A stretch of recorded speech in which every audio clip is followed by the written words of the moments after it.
Good afternoon. Everyone hear me okay so far? Okay. My mom's watching on live stream. Everyone say hi to my mom.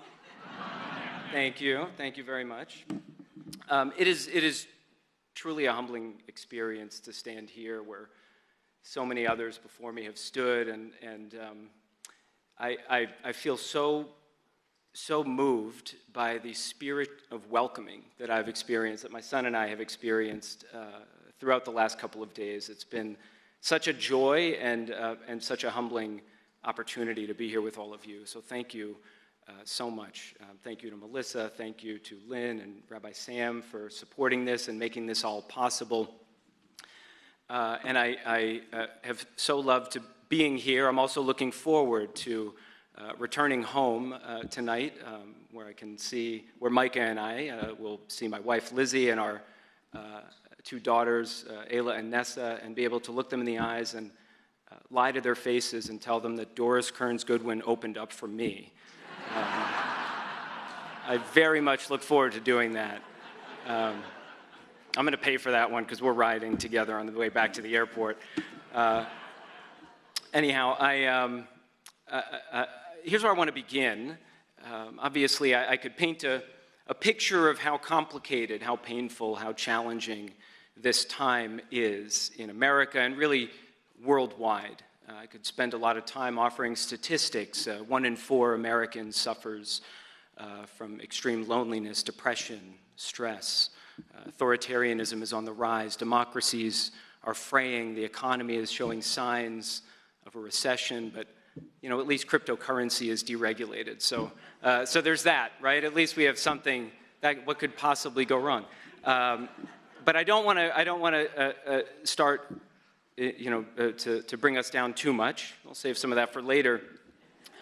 But what I want to offer is actually a practice of mine when I am personally feeling down, when I am struggling, when I sort of can't see the forest through the trees, or I don't see the light at the end of the tunnel, whatever metaphor works for you, is I go to the places that my rabbinic ancestors went when they were experiencing like this. They go to Scripture, right? And actually one of the places I go to it's called Midrash. Show of hands, anyone ever heard of Midrash?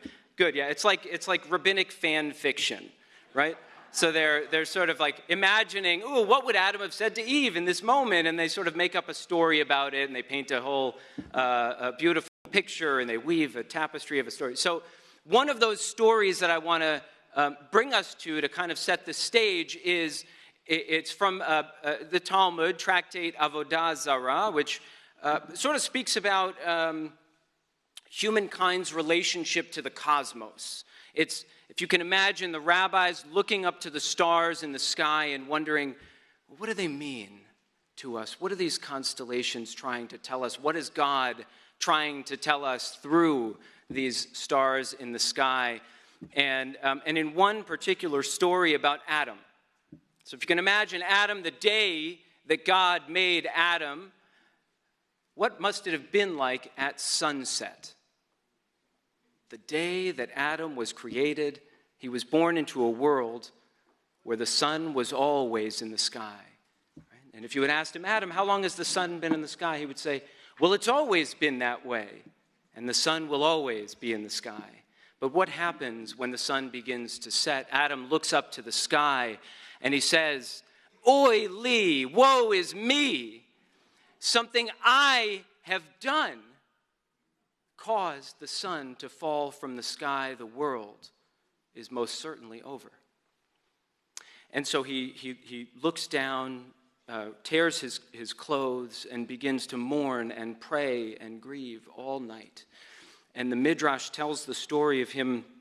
Which prayers did he choose? How did he attempt to supplicate before God? What were his hopes if maybe the sun might come back up again? And he did the bargaining thing. He's like, the sun comes back. I'm going to be really nice tomorrow. I'm going to do such great things. I'm going to be the best husband. It's going to be great. Eve and I are going to work things out. And so he does all those things. He bargains. And what does he find out? What happens the next morning? Well, the sun rises, as it turns out. And so he looks up to the sky and he says, oh, I guess this is how the world works. The sun sets and the sun rises. Right? that the world ebbs and flows, and that's just what God intended. So the fascinating thing about this story, of course, is that how long is Adam's historical memory when he sees the sun set? It's approximately, let's call it 12 hours. Let's say it was it was the summer, right? So let's say so he had a 12-hour-long memory. And when you have a 12-hour-long memory, when one bad thing happens, what will you assume? Well, it's probably the end of the world. It's probably the end of the world. But he has no historical memory. He has no ancestors that he might be able to draw some wisdom from. And for him, when he sees one downturn, one complicated time, he doesn't have any historical precedent to go back to know, oh, the sun will rise tomorrow. Now, the funny thing about Adam is that this story happens 3 separate times in 3 separate ways. When the winter solstice comes after this story, you know what he says when the day starts getting shorter? Oily! Must be something that I did that caused the days to shorten. And then after December 21st, what does he say? Oh, all right, well, I guess that's how things work, right? But he doesn't really learn from his lesson. So what I want to do today is offer us an opportunity to stretch our historical memories to just maybe 2 generations ago, which I believe is that stretching of the historical memory might give us reason to have a sense of hope about the future. Specifically, I want to look at a particular kind of cycle, one that ebbs and flows just as surely as the sun rises and sets. So I'd like you to think back to a time in the 1960s. So let's think back to the 1960s. You may have to open up a history book to get there, but that's fine. But we're thinking back to the 1960s. Just a show of hands, how many of you were members of a faith community, a religious community in the 1960s? Okay.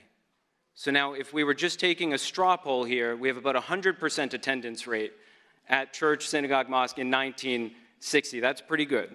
That's pretty good. Now, in the 1960s, there was a building boom in the religious sector. In fact, because we had different migration patterns happening in America, we had new cities that were becoming more densely populated and more religiously engaged. So we had churches and synagogues popping up in all around the country. There was kind of a breakneck pace of growth in the religious sector in the 1960s. Weekly attendance at a house of worship was the overwhelming norm for Americans, even for those people who found services boring. Show of hands. Come on. You can be honest. This is a cone of silence here. Okay, great. Great. So why did we all join synagogues? Why were we all part of those church communities? Now, one of the things that they offered is what I'll call a package deal. Now, here's where I'm going to get to the cycle. It was a one-stop shop for meaning, for community, for building an ethical code, and for all of the religious rituals that come along with it. If you moved to a new city, in fact, you probably didn't call the realtor first. What did you first want to figure out before you called the realtor and bought a house? Right? Religious communities and schools. And then you bought the house, right? So that was a deciding factor for where you were going to live, for how you were going to live, and of course it predicted who you were going to be in community with, right? The religious community was where you met your friends. It was where you raised your kids. It was where you finely tuned your moral compass. It was where you learned the transformational potential of small acts of kindness. It's where you learned how to love your neighbor and to be loved by your neighbor. Religion was the original package deal, the original bundle is what I will call it. You buy one building block of humanity and you get the rest of them free, right? Accountability, community, identity, knowledge, purpose, transcendence. Those are all the building blocks, what I argue, the building blocks of what it means to be human, and you got them all in one place. But this was about more than just belief. Right? It offered us the infrastructure of our inner and outer lives. But beginning about 30 years ago, this bundle started to unravel. My terminology, I'm going to say it became unbundled. So before we continue with this particular story, let's unpack what I mean when I say that religion became unbundled. So let's take another stroll back in time. This one's not as far back. Let's call it about 30 years ago. Who here used to have cable television? Who also had a landline on the same account? And when you got internet, who also had internet on the same account? And what did they call it? What did Cox or Time Warner or Spectrum, AT&T, what did they call it? The bundle. Oh, why, you read the notes already. Excellent work, right? They called it the bundle. You got all of those things together in one. Now, what was the first to go? Okay, so some people said landline. Why did you get rid of the landline? Because we got cell phones. Cell phones became ubiquitous, and landlines were for spam callers, right? Those were the two kind of phone calls you're going to get. Cell phones from people who actually know me, and I'm going to pay 10 cents a minute to talk to them, and landlines from people trying to sell me something. So you got rid of that. Then what was the next to go? Cable. Why'd you get rid of cable? Streaming. So what was your first streaming service?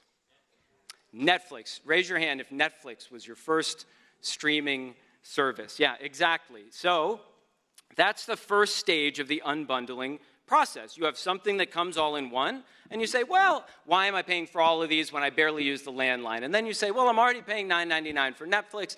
I'm going to get rid of that, and then you're left with maybe internet, maybe not.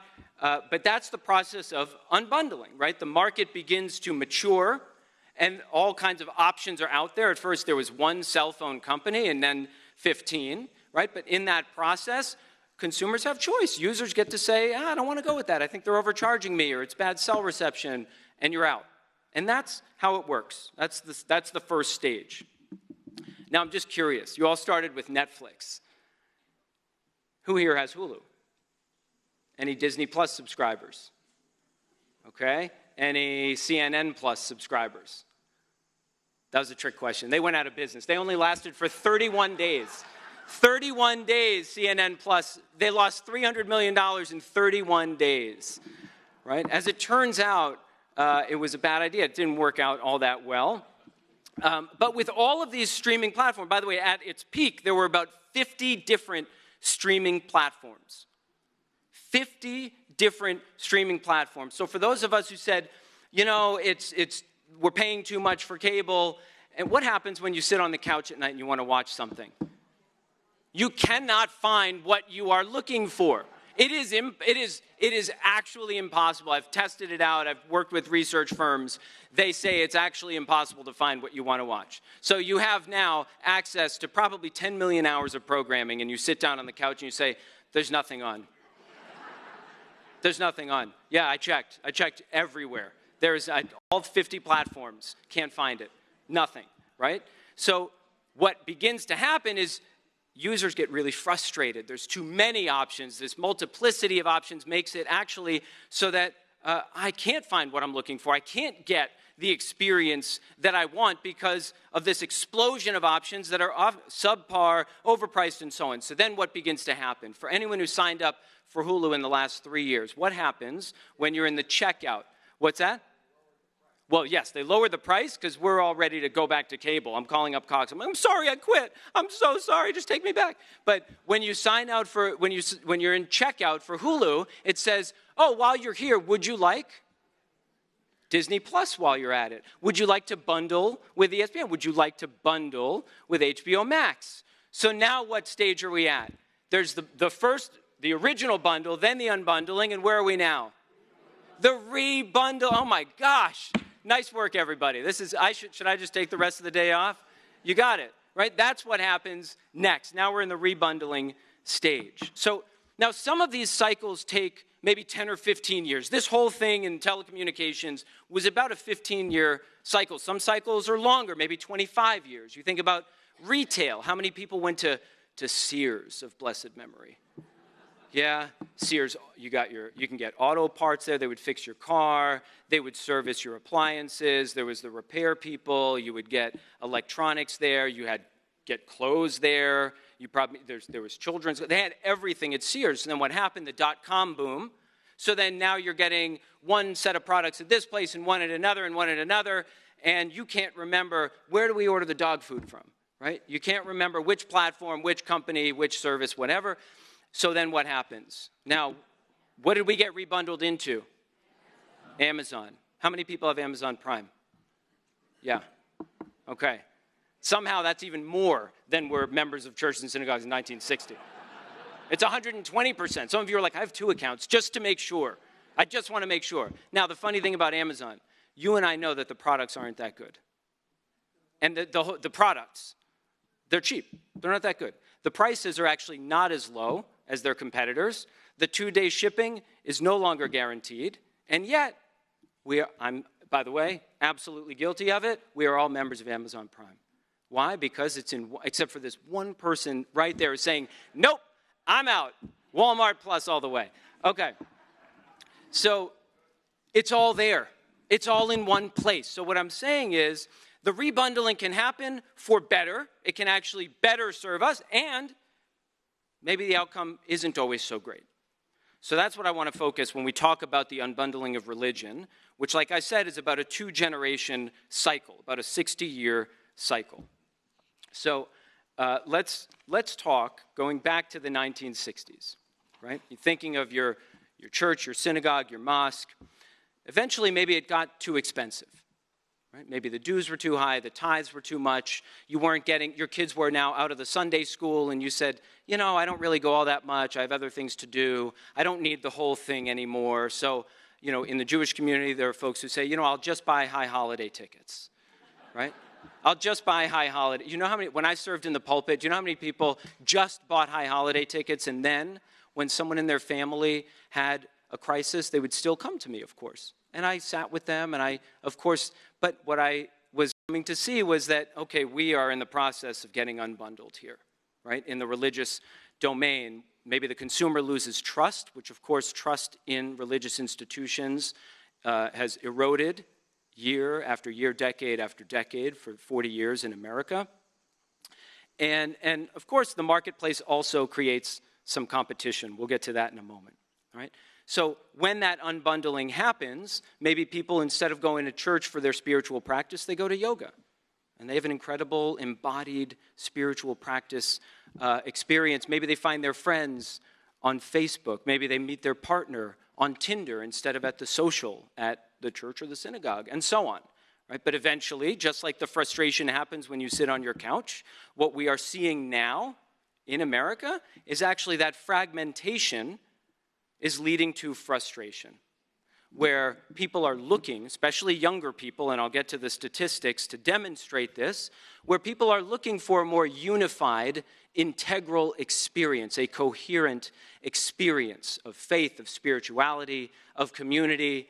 It might be nice and convenient that you can get it in 50 different places, but what they want is for their soul, for their spirit, for their connections, for their community to be held in one place. So they are looking for it, right? Which leads us to this interesting moment of rebundling in religion. Now, like I said, the results of this rebundling can be sinister, they can be cynical, or they can be deeply spiritual, right? But what they lead to, whether you're part of something, and I'll get to the downside, the results are that the people who are part of that rebundling process, what they engage in is they experience a deeper sense of trust, an abiding sense of trust in the institutions that they have now chosen to take part of after that cycle completes. They have a better experience, they have more social cohesion, and they have a deeper sense of structural integrity, a deeper sense of that, remember that spiritual infrastructure that I talked about earlier? They have a deeper sense that that spiritual infrastructure is going to hold. It is not going to fall apart. Right? It can withstand the kinds of social and cultural and political storms that we are in now. It is resilient, that spiritual infrastructure. So this process is a lot like building a Lego set. Anyone ever built a Lego set with their kids or grandkids? So a few months ago, my 9-year-old daughter, Nessa, asked for a botanical garden Lego set, which as a gardener, I was like, I don't care what it costs. Let's do this. I was so excited.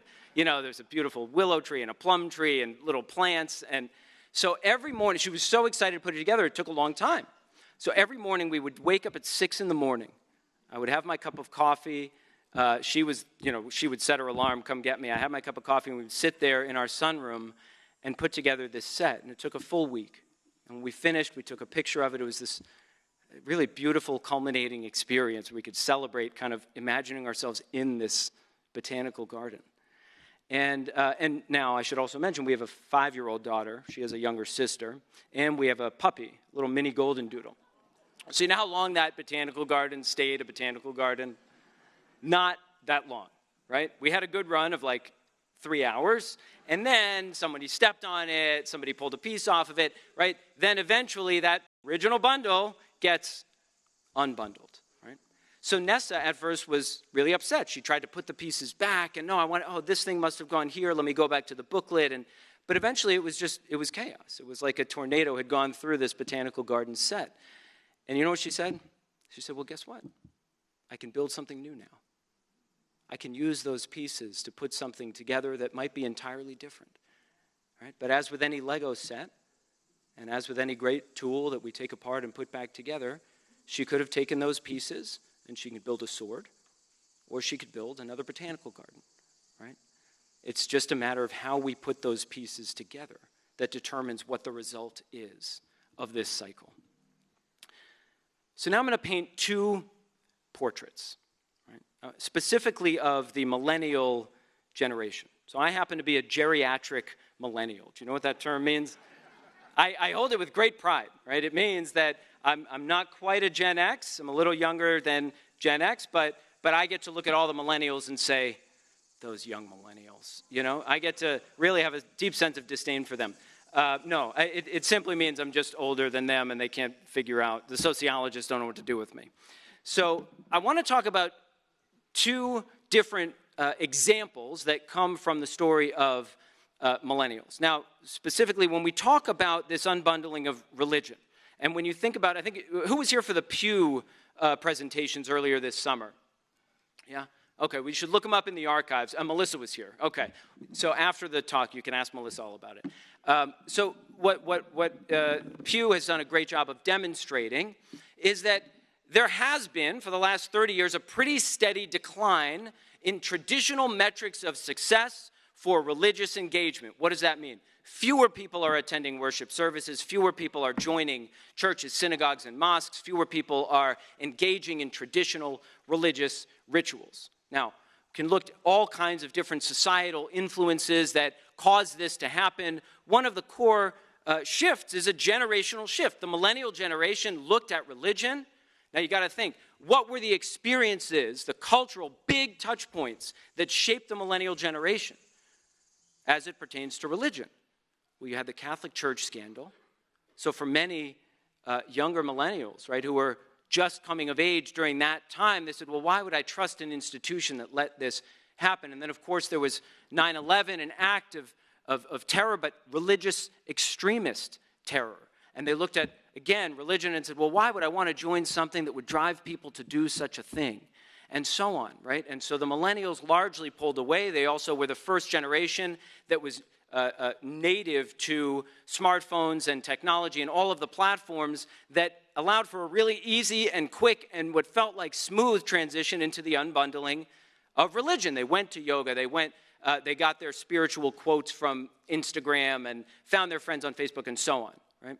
But I want to paint 2 pictures of what it looks like now for them, a little bit downstream from the beginning of that erosion. There's a great book called Strange Rites, R-I-T-E-S, by Tara Isabella Burton, where she says, among other things, we are all spiritual consumers now.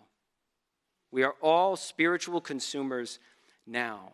So I'll paint a picture first of a let's call it a millennial woman, all right, who curates a spiritual playlist, right, if you will, maybe a she has a spiritual Pilates class that she goes to. She has a tarot card reader that helps her figure out what's coming up in the future, has a horoscope that she reads religiously every morning, and she listens to a number of different wellness-oriented podcasts. Now, it can feel really empowering, right, to get to choose how you want to spend your dollars and how you want to invest your spiritual experiences.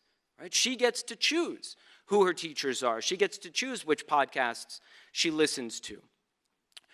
But during a crisis, what she found was that none of these communities, none of these platforms, none of these services could actually be there for her, could stand with her, could support her.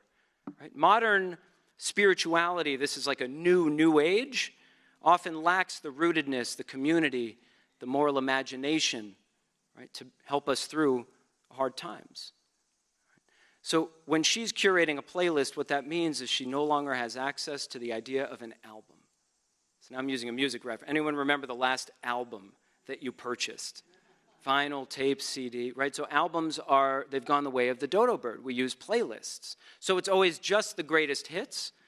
But what we fail to experience is that the larger cohesive story that ties it all together, right? That was the beauty, that was the art of putting together an album. Even if 3 out of the 10 songs weren't that great, you still listened to them because they were part of the story. But when you have a staccato playlist, there's nothing that ties them together. Right? Millennial men are in a spiritual, social, and moral freefall.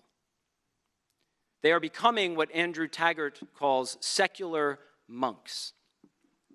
So what that means is they are out there optimizing their sleep routines, optimizing their career advancement, going through rigorous exercise. In fact, steroid use is on the rise among young men. Right? We would have thought that thing was over, but it's back. They are intermittent fasting, and they are investing wholeheartedly and solely in themselves, which sounds maybe okay, but here's the problem. They're subscribing to conspiracy theories, they're losing all their money on crypto, and increasingly, they're living in their parents' basements.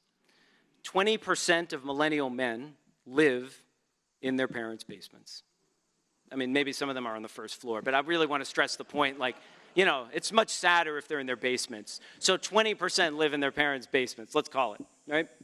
Now, the difference between these two stories, and this is where my background in mental health and young people really sets off the alarm, is that when millennial women are in crisis, they turn to self-harm.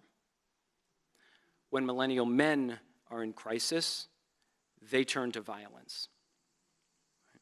Now, these are just two stories of what happens in the drama of unbundling. But when the majority of our society, across generations, yes, especially with young people, but across generations go through this process, it's no longer a story about unbundling religion. It's no longer a story about one church closed or two church closed. It's a story about the unraveling of our society. It's a story about the tearing of our social fabric. It's a story that, frankly, is a lot more alarming. So let's zoom out for a minute beyond that one generation and look at what the vacuum of religious disaffiliation has had a hand in creating. 60% of Americans report frequent loneliness. Americans, especially young people, spend 24 more hours per month alone than they did in 2003. Only 13% of young people say they have 10 friends, and 1 in 7 say they have no friends. 66% of Americans say that other people cannot be trusted. You see, when we lost the bundle, we lost more than just belief. We lost the glue that holds communities together, the trust, the hope, the care, the conscientiousness. We lost the spiritual and social infrastructure of our lives. 22 years ago, I lost my father.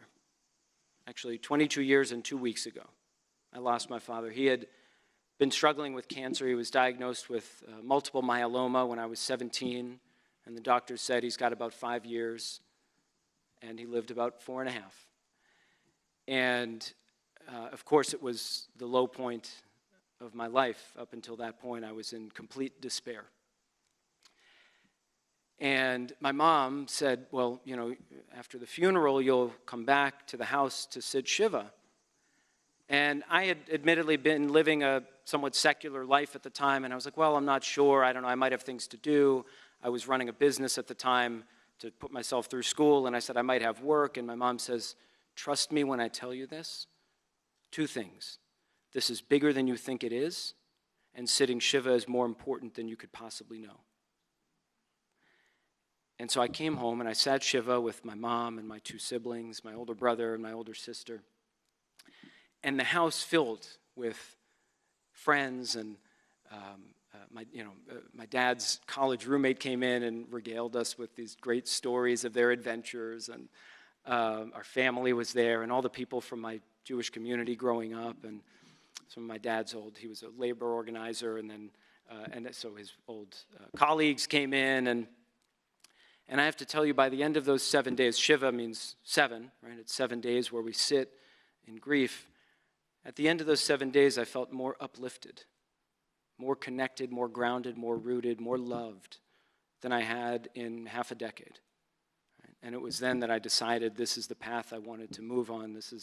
That becoming a rabbi was to be my calling. Right? And you know what keeps me up at night? I've watched this shocking decline in American faith, and what keeps me up at night is I ask, are my children going to have that kind of support? Those comforting rituals, the inspiring liturgy when someday, and God willing, it should be many, many years from now, they gather to sit Shiva for me. Will they have that infrastructure or not? And that's the crossroads we find ourselves at today. But then, just as all of the sociologists and the big thinkers in religious life were preparing to sit Shiva for American religion, a funny thing happened. We started actually looking at the numbers in 2022. Weekly church attendance nearly doubled among young people, especially Gen Z, between 2019 and 2022. In 2022, the number was 39% of young people were attending a house of worship once a week. Gen Z men attend church more than any other older generation. Weekly volunteering in faith communities increased from 18% in 2019 to 24% in 2024, led by, guess who? Gen Z at 21%, and even the millennials are back, 19%. Right? For the first time in 3 decades, Christian affiliation numbers, according to Pew, are not dropping. They are actually stable and in some cases rising. The nuns, those who identify, not N-U-N-S, but those who identify as having no religion, or colloquially called the nuns. I mean, the nuns might be rising also. I haven't checked in with them in a little while. I will. I have a good friend, Sister Mary Beth Larkin. I'll call her and say, how are you doing? But the nuns, the N-O-N-E-S, those who identify as having no religion, that was the fastest growing religious group in America since the 1990s. They tripled in size. And guess what? That number's shrinking too. I want to be clear, though, this is not just a conservative revival. Yes, there is incredible, tremendous growth in the evangelical community, for sure, here in America. But it's happening across all traditions on both sides of the aisle, and it is largely driven by young people, especially Gen Z, who hunger for something cohesive, something fulfilling, something more integrated. What are they seeking? According to Peter Wenner, wrote in The Atlantic recently, they're seeking integrity, whose root word integer means wholeness, a thing complete in and of itself, something that assimilates all other virtues. A person of integrity possesses an inner harmony, a moral coherence. In other words, integrity is like a bundle of virtues, all put in one. But as the resurgence has commenced, as I said, we find ourselves at a fork in the road. We can rebundle all of religion's roles into sources of goodness and connection, or bastions of hatred and division. Now, earlier I said just now that the fastest growing religious group up until recently was the nuns. You know what's actually the fastest growing group today in America? QAnon. You know what percentage of Americans are QAnon true believers? 16%. 0% of Chautauquans, to be clear. No, I did a poll. It's zero. It's zero, yeah. But it's 16%, right? So what is QAnon? It's this belief that there's a shadowy cabal of Democratic funders and leaders who operate this black market pedophile ring. And there's a belief among those believers that the deep state is going to face mass arrests and military tribunals at Guantanamo Bay, that's why they haven't closed it, followed by a, quote, great reawakening. A spiritual and political enlightenment as people realize the truth, which is that one certain individual who will go unnamed will serve as the messianic figure to bring us all back together. It's a politician. Once the dark forces are defeated. 16% of America believes in that. Right? Now, they have all the tenets of religion. They've got this great Genesis story, right? But instead of the Garden of Eden, it's the Garden of Epstein, right? And they have rituals, and they have liturgies, and they have a Messiah figure, right? But the worst of all, you know what their slogan is? When we go one, we go all. Sound like something familiar? It is a rebundling in real time. And the number one subscribers of QAnon ideology is millennial, right? When we go one, we go all, right? All of this is going to further polarize and divide us. Same with the fall of the Johnson Amendment, which is going to further merge politics and religion. For those who don't know what the Johnson Amendment was, it forbade houses of worship from engaging in partisan politics. And for a long time, it stood very firmly and squarely on the perch between church and state. And now it has fallen, which means that every house of worship is going to become essentially a place, or has the potential to become essentially a home for ideological purity tests that are involved specifically only in partisan politics. Right? So this trend of politics in religion's clothing is a Trojan horse version of rebundling. It's just packaging politics, control, and coercion inside of a glossy, faith-friendly wrapper. As Derek Thompson, formerly of The Atlantic, now Substack, says, politics has become our new national religion, filling the void left by what was a waning institutional faith. But I want to leave you with a story of hope. You're like, okay, took you long enough. Here's a story of rebundling done right, and it's just something I discovered in my neighborhood. The Humble Public Library. How many proudly have a library card? Yes. Round of applause for public libraries. Yes. So I'm glad I chose libraries. I was going to go with malls, because malls are also having a resurgence, which is great. That's cool. Young people love malls. Movie theaters also having a resurgence. Bowling lanes also having a resurgence, right? Someone has to tell Robert Putnam, who wrote Bowling Alone, we're back, okay? We're back. But let's go with the library. Not too long ago, public libraries hit a crisis point. In 2022, library foot traffic was down 49% in just 3 years. 2022, after they reopened post-pandemic, compared to pre-pandemic, they were down 49%, and even 2019 was already a low point in the century. Right? Digital libraries, new learning platforms, budget cuts, and the erosion of shared third spaces all had taken their toll. Unbundling of libraries did its damage. You get your books in one place, you get your resources somewhere else, right? The unbundling took its toll. So library leaders all around the country mobilized to think through the lens of human-centered design.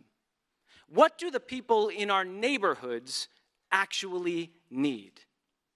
How might we offer them space, offer them resources, offer them support to help them live better lives, build and sustain community together and to grow intellectually and even spiritually. And slowly but surely, you started to see new programs popping up. There were Dungeons and Dragon meetups. There were poetry readings, meditation circles, seed swaps for backyard gardeners, even cooking classes at your local library. There was job search support, Wi-Fi routers that were on loan for folks without reliable Wi-Fi access. And there were social services to bridge the growing equity gaps in our neighborhoods. Public libraries rebundled around every human need, and it worked. Right? I think of my daughter, Nessa, the middle one, the botanical garden character. Every Shabbat, every Saturday, she and all of her friends after synagogue gather together, and you know where they go? The library. It's their favorite place to hang out because the people there know their names, they can build community, they meet other friends there, they get to read all the books, all you can read, right? And it comes... And she has these incredible experiences. So the public library is now evolving from a shrinking archive into a vibrant public commons, welcoming, tech-savvy, socially meaningful, and mission-driven. Libraries are back. So you see the how of rebundling matters. It has to start with real human needs. It has to start from a heart of service, not sales. It has to start with a vision of prophecy and not profits. We find ourselves today at a fork in the road. The resurgence in religious engagement, religious affiliation, and religious practice is unquestionable. And it is specifically being led by the generation that we had written off. We had assumed that it was a one-way street, the erosion of religion was over, but here comes Gen Z and says, actually, we're tired of this division. We're tired of being part of a country that feels like it's being torn apart at its seams, and we want to gather together. Right?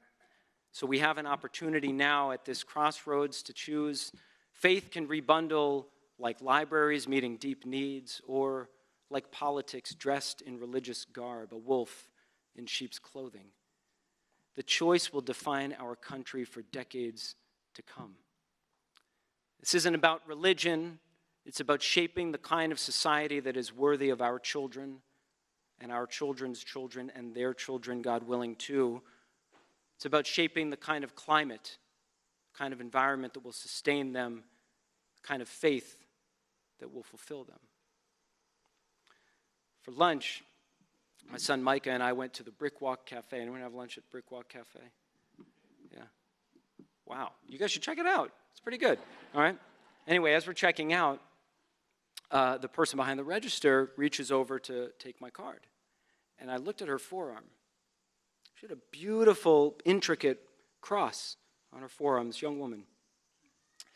And around the cross, I said, "Can I read what that says?" And she proudly turns her wrist over, and it says, "Let your faith be bigger than your fear."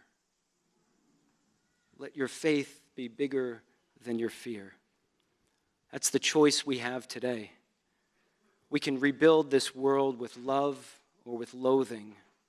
We can rebundle with fear or with faith. And if history can be our teacher, I'd humbly suggest that we have a little faith in what's to come. Thank you.